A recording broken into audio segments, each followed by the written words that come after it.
What is business analytics?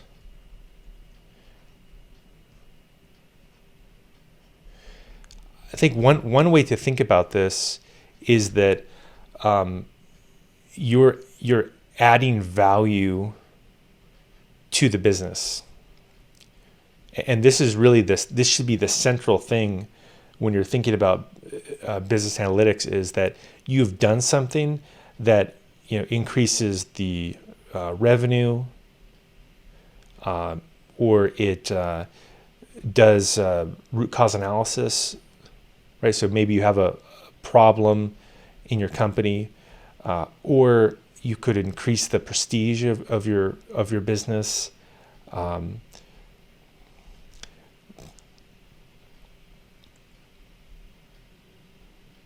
This should really be the center of business analytics. And if you're not thinking about revenue, root cause analysis, prestige, increasing customer, customer adoption, this is really the start, right, of why you would do feedback. This is the start of business analytics. And so how do you do it? Well, one way to do it is to apply critical thinking. And so in terms of critical thinking, it would be not just what someone else told you, from, let's say, the news source, or from maybe existing reports in a company, but can you actually look at the data, and then from the data do some analysis, and then prepare a conclusion that you present to the people in your business. And as I mentioned before, this 3 to 5 minute window is really a critical component, and at the very end, that you have a recommendation to the business leaders. What I've heard from many businesses is that they don't get this from data scientists, that the data scientists are focused on the technique and they're not focused on the result. And one way to think about this would be to think about the nature of a business. And so who are the stakeholders in a business? So let's draw this out.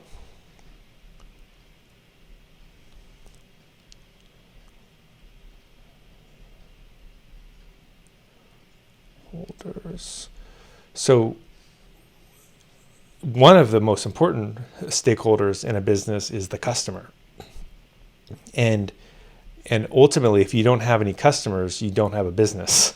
You also, and so how do you keep these customers? Well, one way that you keep these customers is you make products that the customers want to buy and that solve a problem for the customer. So that's one stakeholder. You also have the community that you're in.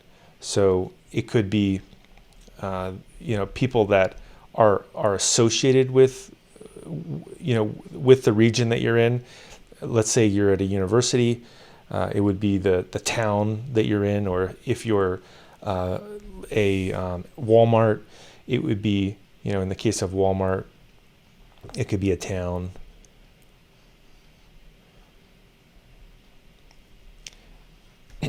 And if it was a university, it could be maybe the students inside. And then you also have the environment as well. You have actually land. You have water. These are all stakeholders. Like if you, for example, were drilling for oil, and then when you're done getting the oil, you just dump it in a river. Well, that's you've polluted the land, right? So you have had a problem you've created a problem with your stakeholders, and so this is just something to think about when you're dealing with the business stakeholders problem is, who are they? That could even be the employees in your company. So this is another one that in the US in particular, we're seeing a lot now, is that the reputation of the business is oftentimes associated with how they treat their employees. So if you treat your employees poorly, then your business will have a bad reputation. Likewise, if people find out that you're dumping scooters, for example, on the sidewalks in San Francisco, maybe people are upset, right? Because you're polluting the land. Also, the community as well. If they're upset that the products you're creating aren't high quality or they're not solving problems, then they'll be upset. And this is the same thing when you're thinking about doing business analytics. Is how do I communicate my results to the stakeholders and fairly evaluate what happens. And the purpose of a business ultimately is to create a profit, right? And this is something that is important to think about in terms of a business, is that on one hand you do have to keep all the people in your stakeholders relationship happy, but ultimately if you don't make a profit, you don't exist. And so when you're developing some kind of a recommendation, it's important to have these things in the back of your mind. So the first thing that I would say when you're thinking about business analytics is to have a process that's a framework to solve a problem. And this is the framework that I use when I'm doing a data science project. Is I have, to start with, I have ingestion. So I ingest the data, and the data could come from, let's say, a URL. It could come from maybe a database. It could come from Kaggle. It could come from lots of different places. It could be my own data. Maybe it could be locally on a disk. But this is phase one, is get the data into a location. And then phase two, and we'll call this framework for data science. And phase two would be you do EDA. So EDA would be expelled out to exploratory data analysis. Exploratory data analysis. And with exploratory data analysis, you could do things like, make a scatter plot or some kind of visualization. You could do clustering, like faceted plots or something like this with different clusters. You could figure out outliers. You could look at descriptive statistics. What's the max? What's the min? What's the standard deviation? And this is really an idea where you don't really have a conclusion in mind yet. You want to have an open mind and look through the problem. And then phase three would be where you would go through and do some modeling. And the modeling could be very simple. It could be, a linear regression.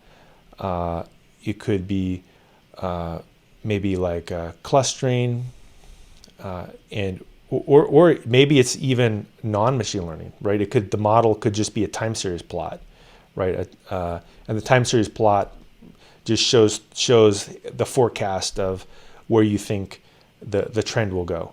And so this is important to note, that especially we'll call this framework for data science and business analytics, is that the model could be something that doesn't require machine learning.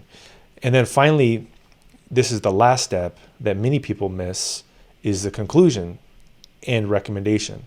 So as we talked about earlier with the stakeholders, if you go into the CEO's office and you have a bunch of TensorFlow code and you're building a neural network, and then you go to the CEO and you say, listen, we have a really good neural network. We have many layers, and it's we can do things like predict different cat videos from dog videos. The CEO might go, why are you telling me this? This isn't anything to do with the problems I'm facing, which are my stakeholders, the community, the products we're making, the customers, the revenue. So no matter how technical it is, if you can't pull it back to what the business is actually thinking about, which is creating products that customers buy and making the stakeholders happy, and give them a specific recommendation, then really your analysis is not worth anything. And I think this is one of the most critical things to think about in business analytics or data science is it doesn't matter how technical it is. Ultimately, it could be helpful, but ultimately, are you giving them a conclusion that helps the company create a profit, stay in business, and solve problems for the stakeholders? If you're not, then your analysis really it doesn't add any value, and you just wasted a bunch of time. So let's go through and start to use some technical foundations to go through this framework. So when I'm teaching a data science course or a machine learning course, what I recommend students do is first go ahead and create a GitHub repo. So this would be the first thing I would typically do is go through, create a repo, and we can do this right now, and we'll call this business analytics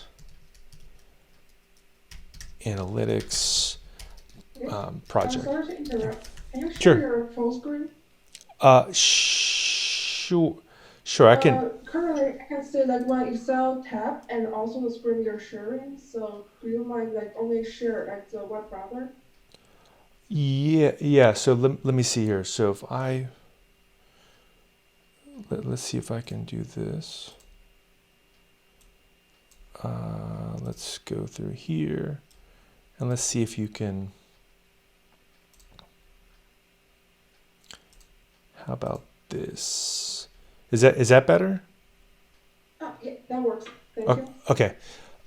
So basically, I would go through and create a business analytics a scaffolding, for example, and we'll just say this is a template for data science business analytics. There we go. And we will go through it and initialize a README file. And I would put in a git ignore here that says Python. There you go. And this would be the format that I would start off with. And I'll tell you why we're going to create a GitHub repo in a second as well. So go through, create a GitHub repo. And inside of here, this is where you could, in your reports in this class, go through and put information in. So this could be, this is my project, and you could describe your project. You could also go through and say, this is a recommendation through here, maybe have some charts and graphics. And what's nice about this is that you could put this in your resume, or you could link to this in a report, but you can immediately start adding a lot of value to a project by adding additional information and filling it out in a Git repo. So that's step one. The next thing that I would do is look into using this Collab Notebook resource. And in particular, Collab Notebook is, I think, an essential tool to data science, if possible, if you have access to it. The reason why I like Collab Notebook is that it's hosted, so you don't have to worry about problems with the libraries being installed, or getting access to GPUs, or sharing things. So let's go through and just start using Collab Notebook. The first thing that you can do is just say create new notebook here, and it's actually freely available as well. And I would say, let's say data science workflow here. So we'll call this data science workflow. And what's nice about this is immediately I could actually start sharing this with people. So if I wanted to take this notebook and share it, I could go through here and share links. I could also share to groups or put this in a folder so a business could get access to it. I like to put a scaffold in front when I first start, and there's two types of cells. There's a code cell and there's a text cell. Let's start with text first. And with the text cells, we could use that formula I talked about earlier. So we could say ingestion right here. And then we could make another cell below this, and we could call this EDA, or exploratory data analysis. And then we could do another one called modeling here. And then we could do another one called conclusion. There we go. So what's great about this is that I can also hide certain things when I'm working on them by collapsing them back and forth. And this is really helpful, again, if you're communicating something to a CEO or to the product manager in a company, is that maybe this part they don't care about. they don't want to know about it. Or maybe you're focused on just the conclusion and you have maybe a chart here that shows something, but then later when the presentation's over, you could send this to other people in the company and they could take a look at it. But a lot of times, if you're able to keep the complexity hidden, but still someone can look at it, it's a great way to actually get your ideas across. So this is what I would recommend for most data science projects, is to think about this structure, and break it down: ingestion, exploratory data analysis, modeling, and conclusion. So the next thing that I'm going to do is I'm going to check this into the GitHub repository that I created. So this is one of the most powerful aspects of the Collab GitHub link. So I'm going to say here, file, I'm going to say save a copy in GitHub, and it'll ask me to authorize. Once it authorizes, it'll ask me which repository to check it into. And let's go ahead and wait. So I think I called this, what did I call that thing? Business Analytics Project. There we go. If I say okay, there we go. So Business Analytics. Now from here, I can take this link and I can actually just share this with other people, and they can, grab this exact notebook and open it up. And this is really helpful in terms of building a portfolio that shows the kind of work that you can do, because your code is versioned, it's inside of a GitHub repository. You can put scripts and other things inside of here, and anybody could just click on this link, and there's 100% guaranteed chance that things will work. Versus if you check in a Jupyter notebook that isn't hosted somewhere, it's possible that someone won't be able to run it or reproduce it. And so this is really important. This is called a reproducible workflow, as you can execute the same thing that someone else shared with you. Otherwise, it's possible that maybe they're making up the data, or they're coming up with the wrong conclusions. As a data scientist, you want to go in and reproduce what other people have created. So this workflow is, I would recommend, is a great way to kind of get started here. So now let's dive into how to actually get started with some of this stuff. A very good resource that I wanted to show you about is this particular repository, and it's called Minimal Python. And there's a few notebooks in here that I think can be very helpful. And I'll show you an example for some of the things that might be helpful for someone that doesn't have an experience with Python. I would say in particular, these notebooks here, chapter 1, chapter 3, chapter 7. Let's just start with this chapter 1, and I'm going to circle back around to the data science workflow in a second. So notice how I check this in. We have a notebook other people can execute. In fact, you can execute this exactly at the same time as me. And in particular, what we'll do is go into how simple it is to actually write code using Collab Notebook. So first, if I want to print something out, I can literally type in print, which is a function in Python, and print out some text. And you could do the same thing yourself. If you want to add in Python or in Collab Notebook, here we go. 1.1 is 1 plus 1 is 2. Also, procedural code is a great way for data scientists to use Python. Really, you don't need to get into object-oriented programming for data science. It's really not necessary. And a lot of times just writing some procedural code is a great way to solve a problem. And that procedural code, once you understand it, you can do it in Jupyter, you can do it in IPython, you can do it in interpreter. So here's an example of some procedural code. I create a variable called 3 types of energy, and I have protein, carbohydrates, and fat. So this is a list in Python, and there's 3 things in a list. So I'm going to go ahead and declare that. There we go. And then I can actually use that variable for something. So if I wanted to go through here and maybe look at the length of it, I could say len 3 types of energy like this, and I could figure out how many things are inside.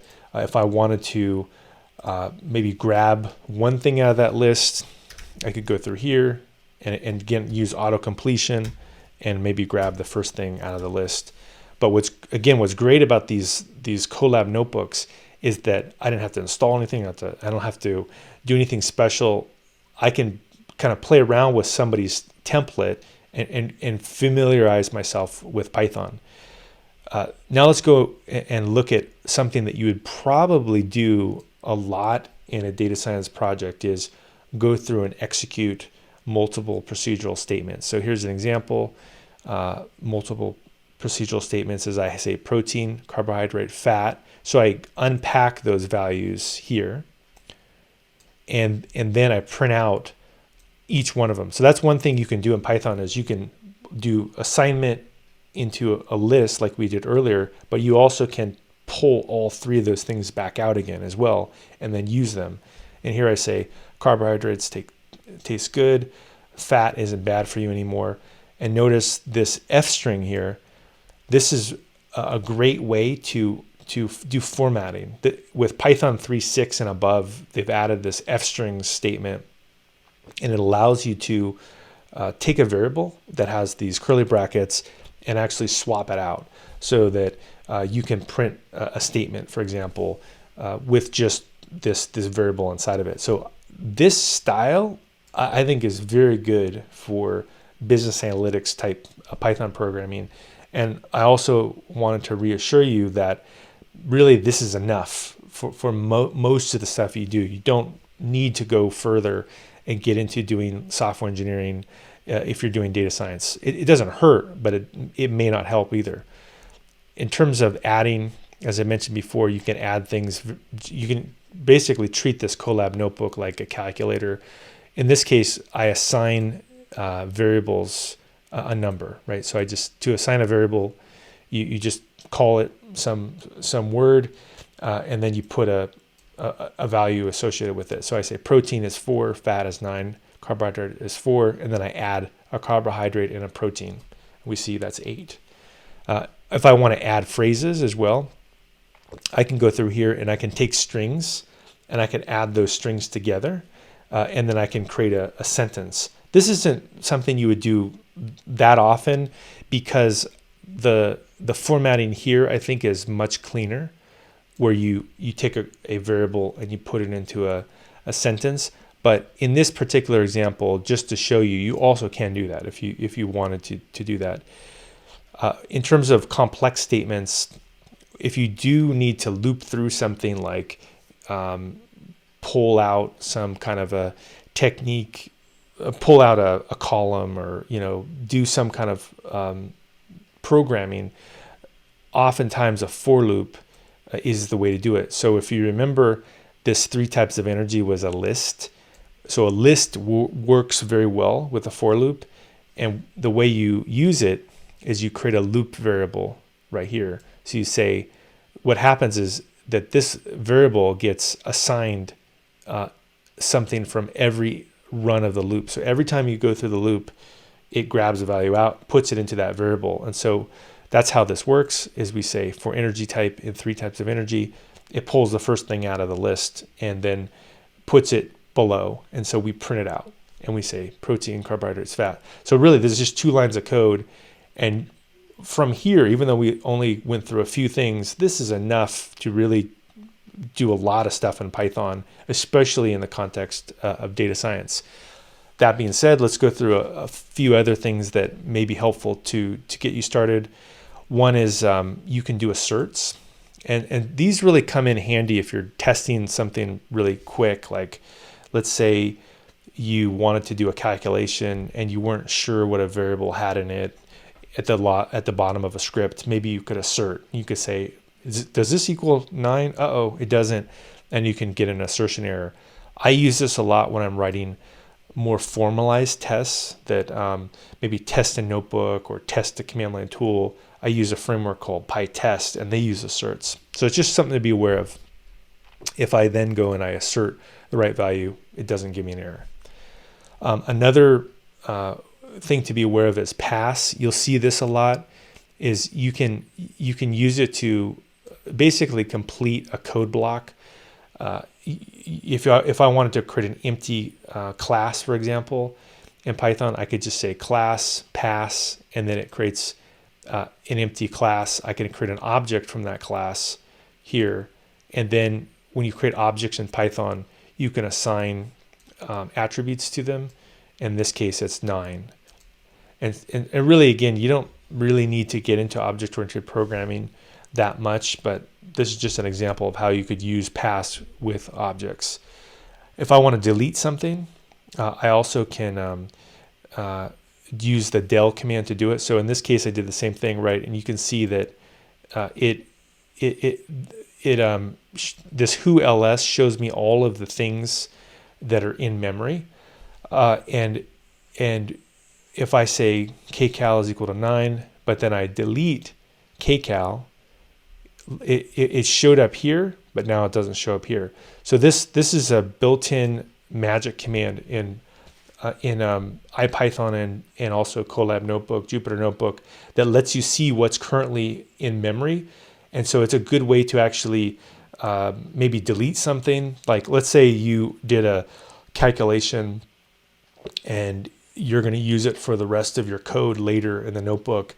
You may want to delete it so that you're sure that you don't make a mistake in your calculation and maybe regenerate that value. And so the delete command can be helpful. Another command to be aware of is return. A good example of when you use the return is with a function in Python. And in this particular case, this is a function called food, and we return back the word weigh. This is maybe too simple of a function because it's really acting like a variable. But as an example, here we make a sentence. We say print, make food while the sun shines, right? We'll get into this more in a second. I'll get into some functions. Also, yield is something that actually is a very interesting command to be aware of for data scientists, because with yield, you can take infinite data.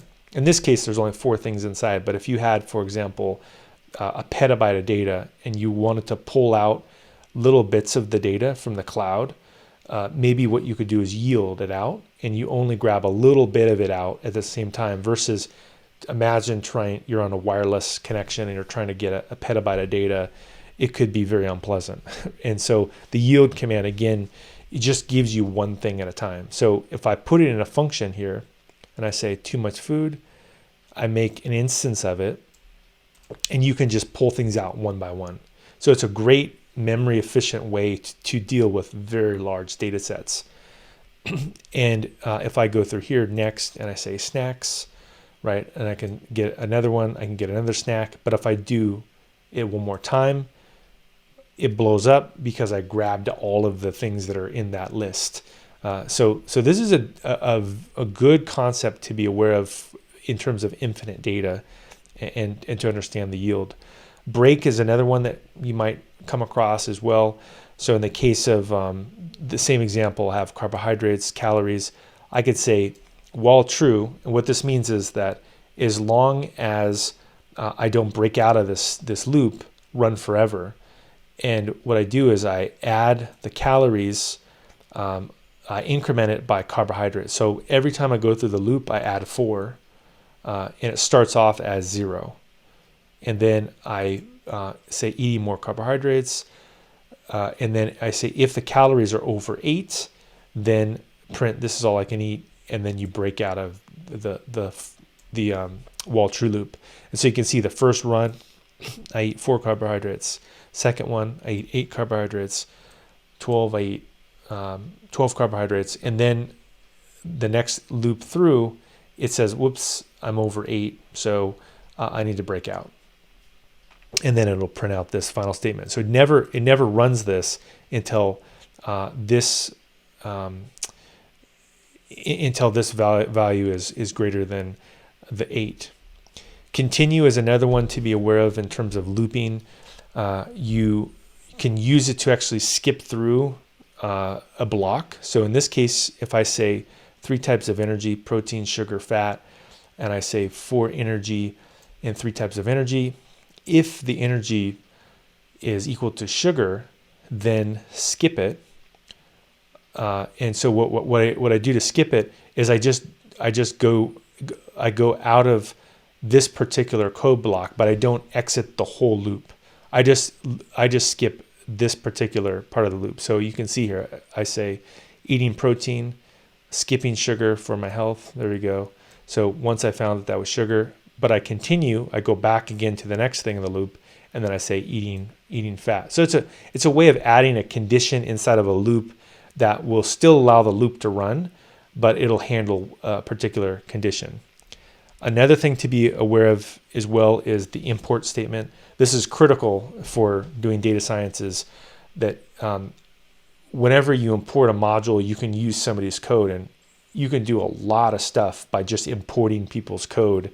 And that's one of the tricks of Python, is try to do very little. Let other libraries like scikit-learn, pandas, plotly, let those libraries do all the work for you. Maybe just a few other things to point out is dictionaries, lists, set. These are all different data types that you can play around with. Also, tuple is another data type you can play around with. As I mentioned earlier, printing, you can just put a print statement inside of here into a word. Print is a function. And then my favorite, and I would recommend this, is to use this F string, where you put these curly brackets inside and you do a print statement. I think it's probably the easiest way to do it. Now I do see this sometimes, and this can be handy, especially in Collab Notebook, is you can use a semicolon and put 2 statements together. Let's say you're pulling something from a data frame and then you want to look at the first few rows. That's how I see it, something to be aware of. And then also you can, again, use print as a function and maybe do a separator, right? Kombucha plus Manuka honey. That's like a very San Francisco thing. If you wanted to add every time you put something inside, you want to add a plus in there, that's how you could do it. Again, as I mentioned before, math, you can do math calculations. It's almost like human readable pseudocode. If I wanted to do a body fat calculation, here we go, body fat, 10%, weight 200. This would calculate what my body fat is. If you want to use decimals, you can say from decimal, import the decimal library. And I can even set the precision. If I want to do exponents, I could go through here and say math 2 to the power 3, and that would be 8. There's another way of doing it, which is you could add two asterisks. And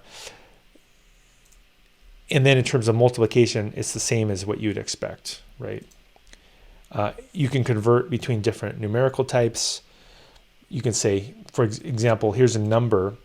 And if I want to look at the type that Python assigns to it, it'll just say this type, and it'll tell me it's an integer. By default, it's smart enough to know what the type is. I can also explicitly set it. So if I say number float, I can actually make it a decimal with a floating point. This is a really good command to know about that will get you out of trouble. Is if you don't know what a type is in Python, you can always print it out like I do here. And so that's a nice thing to be aware of. Same as, in this case, again, there's a class. And if I look at the type, you can see it's a particular type. You can also round things in Python. So this comes up a lot in data science projects is you have a bunch of variables and you want to round it. Just use either the built-in round if it's a regular variable and just put how many digits you want to round to. You can also round in NumPy. Here's an example where we do NumPy round. You can also round in pandas, right? So pandas also has a round. In this case, we can say, here's my first column, here's my second column. And so it uses a data frame to round. So you can round a whole data frame. You can also benchmark which of those three works for you. And it'll be different in different scenarios. And in this particular case here, we can see that this is the built-in Python round, this is a NumPy round, and this is a pandas data frame round. And I'm timing it, and I can see how long each one of them takes, and I can measure. This is actually the quickest, 439 nanoseconds, 8.43 microseconds, 825 microseconds. So if you do need to have good performance, this is something that you may want to look into, is to use this time it command. It'll just do a small time and show you what's happening. As I mentioned before, the objects in class, I think it's better to just know about how to use them than maybe how to create them. But I'll just show you a few things to be aware of here. In this example, you can see that I can get the length of a list by creating a list and then assigning that length. If I want to create a class, here's an example of a class, but because I override the length operator, I can actually make it act like a list. So that's one of the tricky things you can do with a class.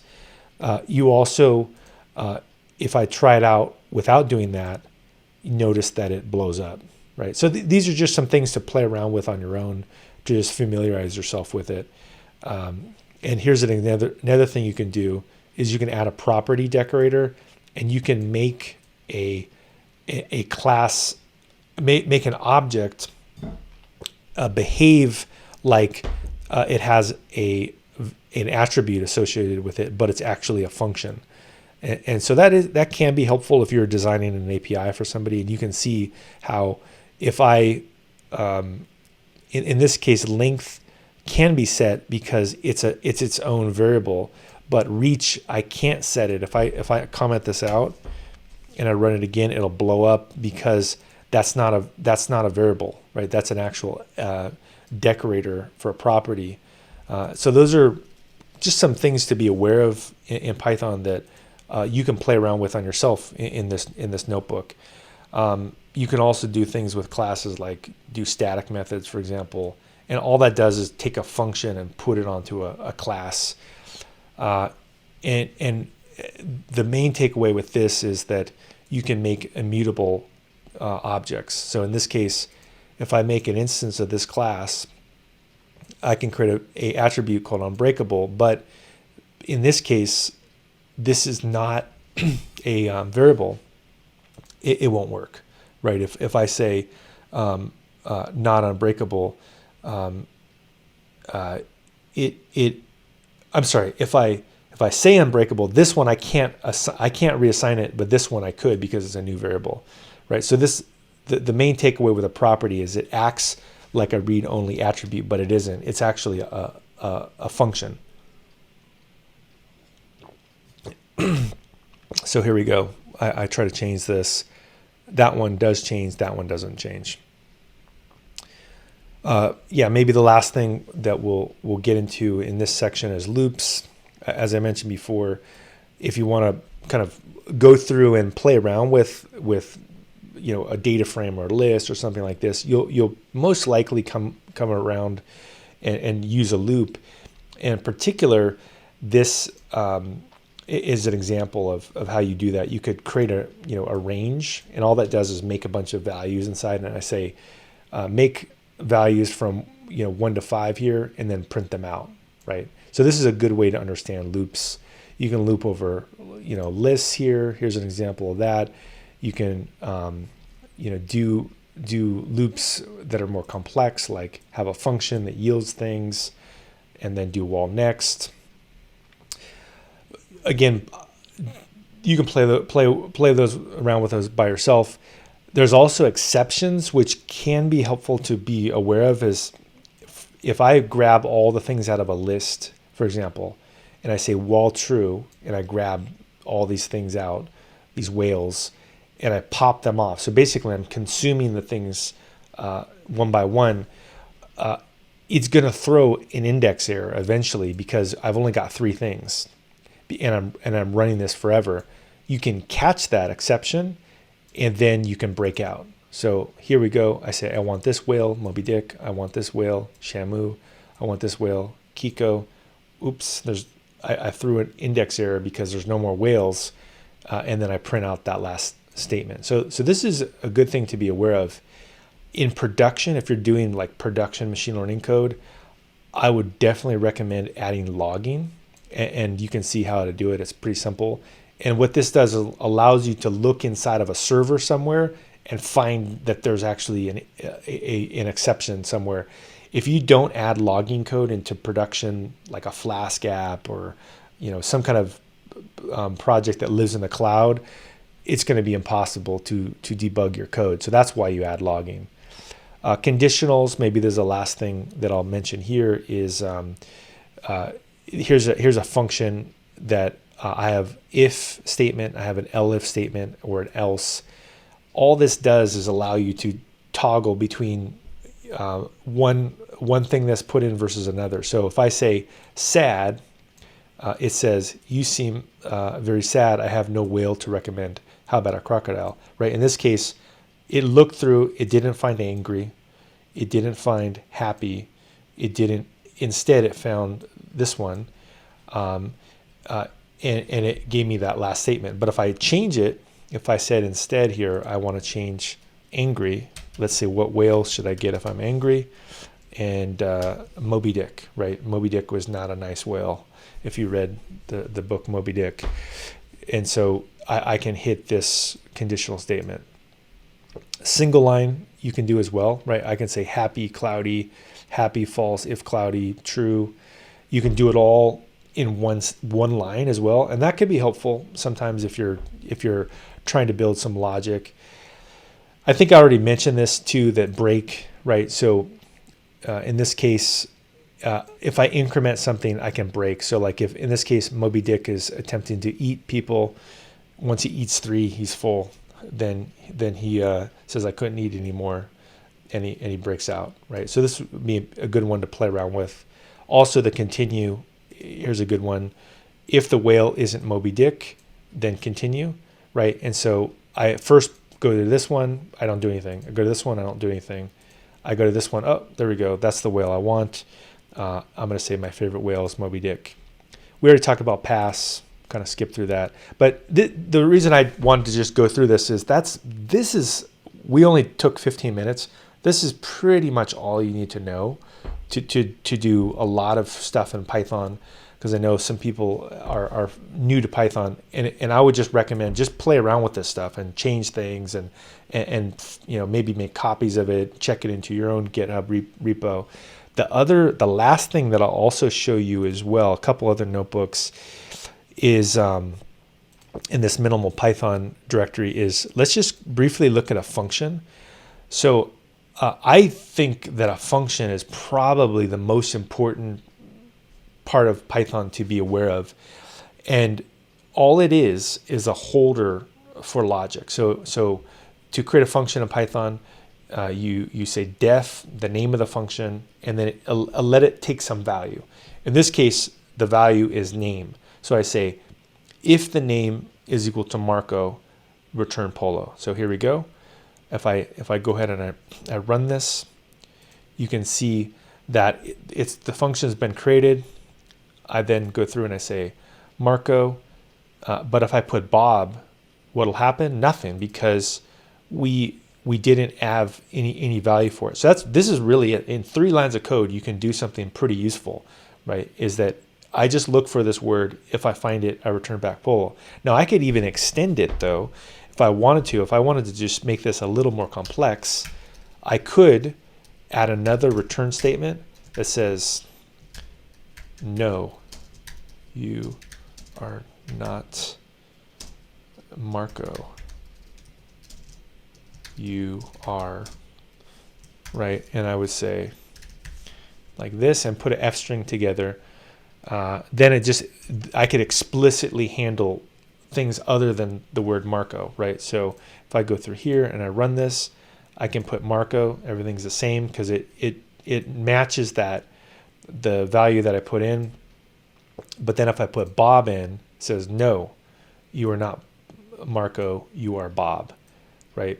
And this is very, very straightforward and really an important concept to master. And I would recommend going through this and tweaking it and playing around with it and learning to write functions. So the key takeaway would be, you could write a function yourself here that could do something similar. So let's do that. Let's say if I want to write one that says like money, and we'll just say like the number, and I want to say if the or actually we'll say dollars, right? So we'll say if the dollars, we'll accept dollars if dollars are equal to 1,000,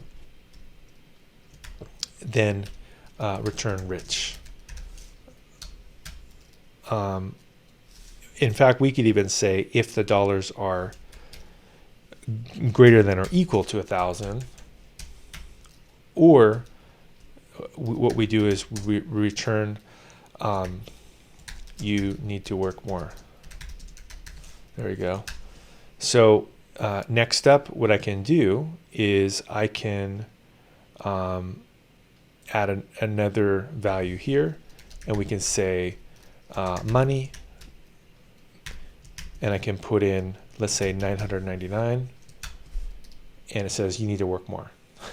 Or if I put in 1,000, there you go, you're rich.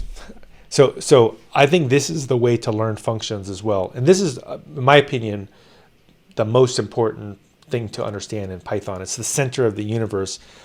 And once you understand a function, you can pretty much do anything in Python. So here's an example of a function with no input or return. We can say Marco, right? And I can go through here and I could make a simple Marco. Also, I could go through here and do return value. Here's an example of a return value. And then I can also print that out. So you can see that you don't also need to return things. You can just do business logic, like grab some data and put it somewhere. And here's a function that returns without accepting input, another kind of function. So I just make a function, I put some things inside of it, and then I return it out as well. Here's a function that accepts input without return. There we go. Input, if Marco, print Polo. There we go.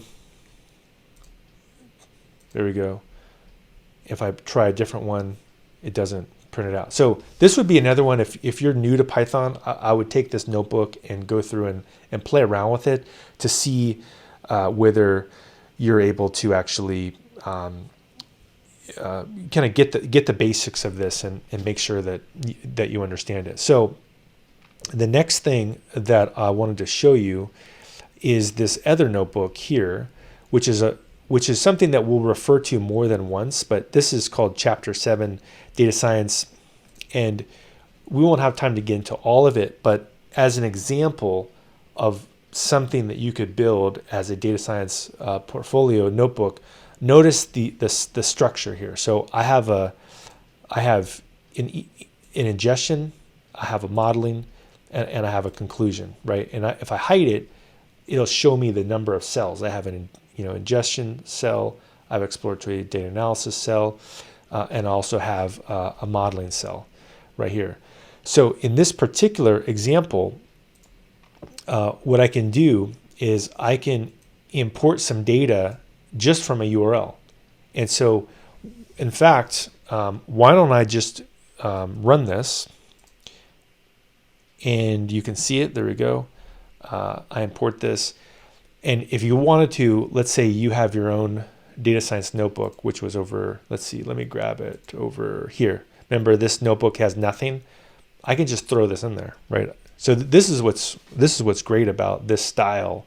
Let me just bring this notebook next to this other notebook, so it makes it easier. So if I just want to grab this, I can say copy, and I can just throw this in there. There we go. So once you get familiar with just putting little bits of code in here, all I had to do is grab this data that I checked into my GitHub repo. So there we go. And what's neat about this style as well is that that this particular file lives in the New York Times GitHub, and so I'm grabbing their data set, and every time they update it, I can get the newest version of it, right? And as well, this is my new notebook. If I go and I save this, I can say save a copy in GitHub. Here we go. And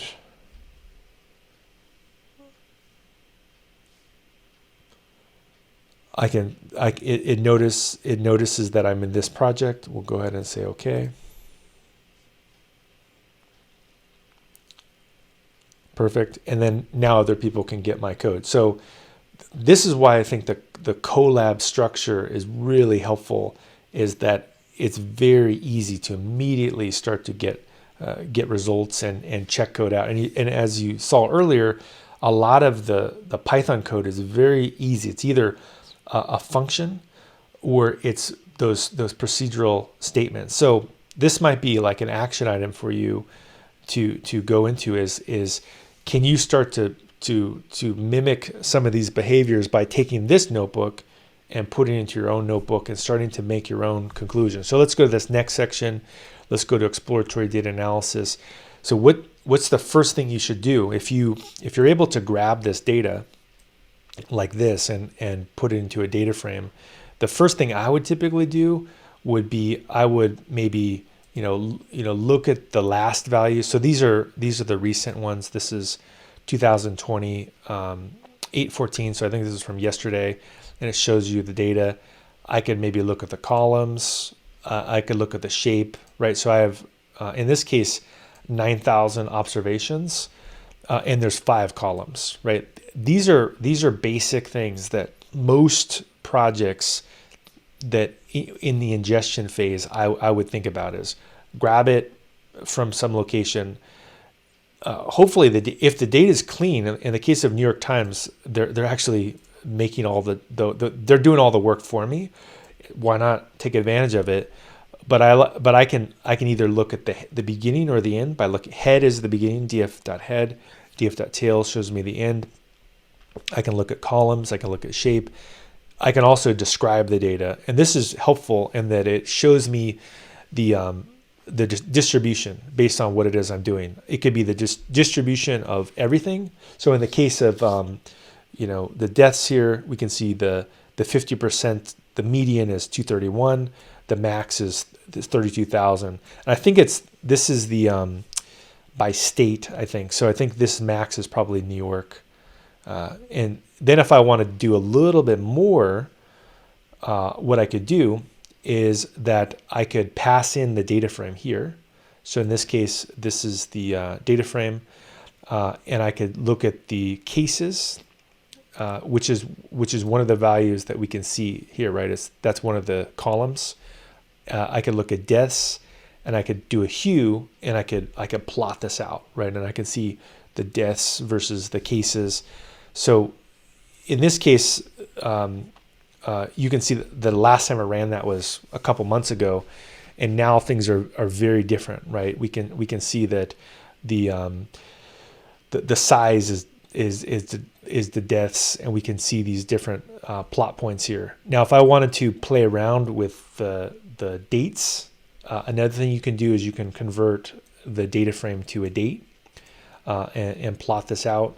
And then what I could do is I could say, I want to filter the data by today's date range. Here we go. I say today, 2 days, right? And I could go through and start to filter things out, right? And I can see that in this case, these are the current numbers. I could also look at distribution of the data by date, right? You can start to put these in there. So these would be all the kind of things that I would just play around with a little bit when I start looking at data set. I don't even know what I'm looking for yet. I'm just exploring, like I'm at a playground, right? And I'm just kind of looking through things. And here we go. If we sort this would be the death total by date. And we show now that California, right, is now a hot spot for COVID-19. And again, if I look at this, I can see there should be roughly 50 states here. And I could even do a state-based analysis if I wanted to. Here's the top 10 states. And if I set this up here, I could plot this out. And I create a plot using Seaborn, which is a common library to plot. And then I could do a comparison and show this. So if I was doing a business analysis of this I wouldn't probably show all that to the CEO. Maybe I would just show this. And what I would say is that, let's say that you're deciding whether you want to keep a store open or you want to have it closed. In this case, maybe what we would look at and say, look, New Jersey might be too risky, right? Because we see there's exponential. So we want to keep the stores closed. But New York, things are more logarithmic, right? We see that it's tailing off. So maybe we can plan to open stores up in September in New York. And so that might be a conclusion as you hide all the other stuff. You show this graph and you can say, we don't know enough about California, Texas, or Florida. New Jersey looks too risky, but New York looks promising. My recommendation is we first consider opening up stores in, let's say, September or October in New York. And again, I'm just making this up. I'm not necessarily for sure saying that. I'm just kind of riffing off of this. So I think this would be a good notebook as well, so to play around with. As you do your assignments, this whole repository here that we looked at, which was, if I go back here, just go through this not this one, the minimal Python. There's a bunch of examples here, I think, that could be really helpful to you. And let me go back to GitHub. And that might be helpful in you just getting familiar with Python or learning about some of the data science workflow. And this is I think is a good reference point for you.